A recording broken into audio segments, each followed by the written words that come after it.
My dad and his brother Owen started farming here in December of 1945. Back at that time, it was between the colony house and the barn was trees. Looks a whole lot different now. I grew up right here on this farm. At one time, my parents had right around 1,000 acres. Right now we're down to about 452 acres right here.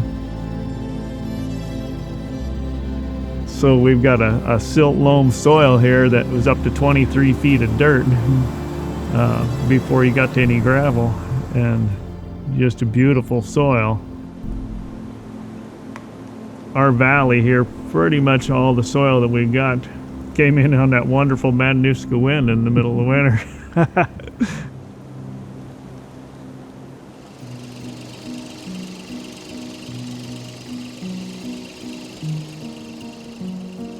A lot of people move here because they love the agricultural history of this community, but then it's being turned into development. And so, you know, that's one of the beautiful things about living here is driving around and seeing all the farms, but those are disappearing.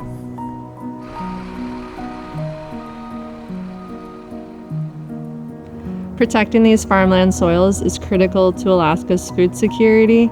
We don't have a lot of designated farmland important soils, and so what we can protect is very valuable to our agency and to the landowners and to our community to put in the efforts, because you can buy more housing, you can buy everything, but you can't buy more soil and you can't buy more land.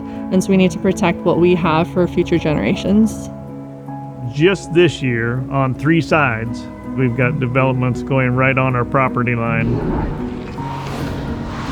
Certainly hate to see all this farmland go into development, because we've got development pressure going all around us. We've lost a significant portion of our farms here in the valley. I think anyone that has lived here over the last 10, 20 years has seen rapid development. A lot of our farmland is being converted to subdivisions or commercial development. It's not so much being against housing development, because obviously it's neat to have people here. It's more about preserving to ensure that it's part of a legacy instead of just through our lifetime.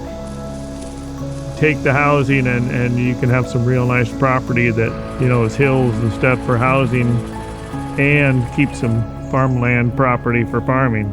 So that's why we put this property into the Farmland Trust. Going to them really helped start us down that journey.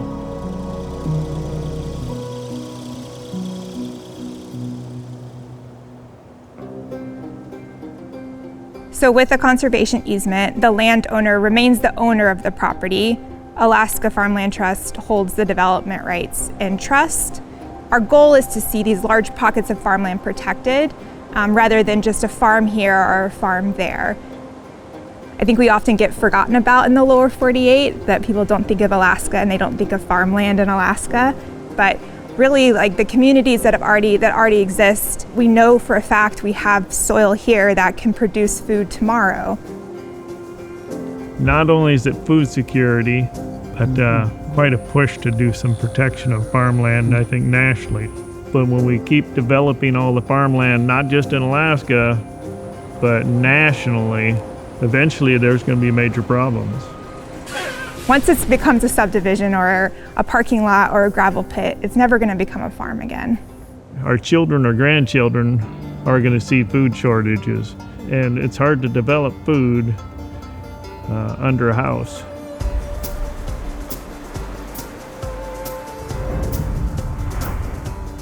Our goal in the agency is to help people help the land, and you can't look at a better piece of property and storyline than Tracy and the Moffats. The relationship with NRCS is working with their ASEP ALE program, so that's the funding mechanism. So ASEP is our Agriculture Conservation Easement Program. It's totally voluntary, and the purpose of it is to protect locally important farmland soils to ensure that we have farm viability in local communities. So essentially, the landowner will receive a cash payout at closing to basically be able to pay some of the value of kind of those development rights to make sure that we retain that land and we keep it within these population centers. And so we only focus on agricultural land easements.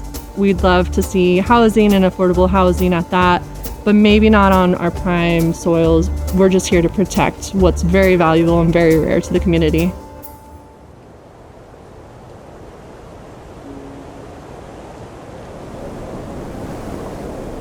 We're really far away from the lower 48, and Tracy and his family wanted to preserve their legacy, and they wanted to protect what they've spent so many years protecting and building.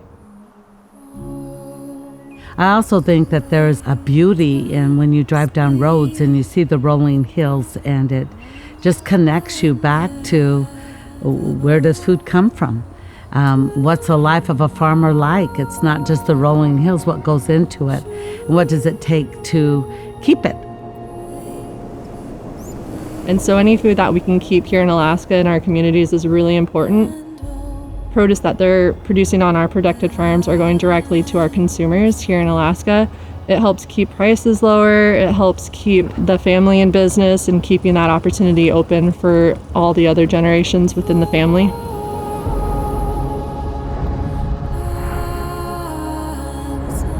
Our dream has always been the idea that if they want a farm, it's here.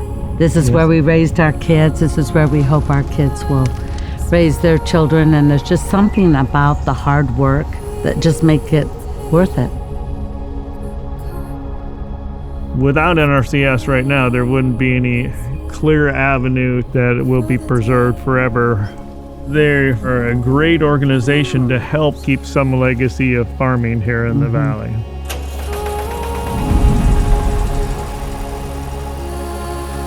You know, it's what they sent the colonists up here in 1935 for. It was the soils, because they could see the potential for growing vegetables, growing grass, growing, barley and oats. Right conditions, right weather, a great spot for it. Man, there's just no place like home. Yeah. You know? Yeah. So Yeah. that's for sure.